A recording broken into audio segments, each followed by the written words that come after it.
everyone, what is going on? Welcome back to the channel. I appreciate you guys clicking on this video here. In this video, I'm going to be featuring a capacitor replacement for a Citizen Eco Drive watch. So these watches periodically need maintenance, of course.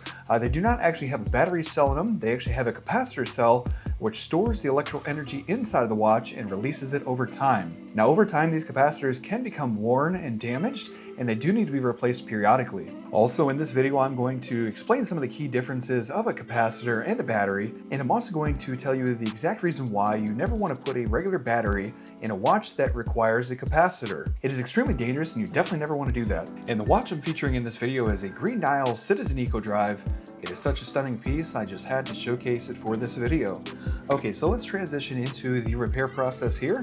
In front of me, I have a Kinetic watch, which also uses a capacitor, and it is quite literally the same process. It might be just a little slightly different depending on the movement. And the first step here in this process is going to be removing the rotor itself. And the rotor itself is going to be the large oscillating weight that is on the backhand side, and it actually charges up the capacitor itself. Here we can also see some of the movements internals, such as the coils themselves, and also the movement top plate. And there's also a recess here for where the capacitor actually goes. And here we have our new capacitor. And you will definitely notice, if you're familiar with watch batteries, that these capacitors definitely look different than an actual watch battery. These capacitors typically have all sorts of different metal springs on them to contact into different types of movements and different settings and that type of stuff. So they definitely look different than watch batteries for sure. And as I mentioned earlier in the video, I want to explain some of the biggest differences and one of the big takeaways from installing a watch battery in a watch that needs a capacitor or vice versa. Now doing so can short circuit the battery and of course cause some damage to the movement, but there's also some concerns and there's also some safety risks involved. There are actually times where these cells can actually explode on your wrist and actually cause damage to the user or whoever's wearing the watch. And you definitely do not want that to happen because that is a bad scenario overall. Very, very dangerous. So that's why it's very important to make sure you know exactly what you're looking at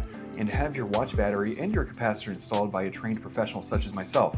Now in front of me on the bench, I have a couple different examples of capacitors, and you can see they are quite different, but they almost always have these springs or any sort of different attachments to the battery cell itself. Here's also a couple different components that we use in the installation of these capacitors. Now again, this does vary capacitor to capacitor and movement to movement, but this does give you an example of what this should look like. And as I have mentioned previously in the video, there is quite the difference between a battery and a capacitor. So definitely, like I said, you definitely want to seek out a professional such as myself for this replacement. So hopefully you guys enjoyed the video. Hopefully this was informational. This can be extremely important when you're dealing with solar watches and kinetic watches and those types of things. So you definitely want to know the difference, especially when you're dealing with an expensive watch. If you guys did like the video, make sure you guys hit that like button and subscribe.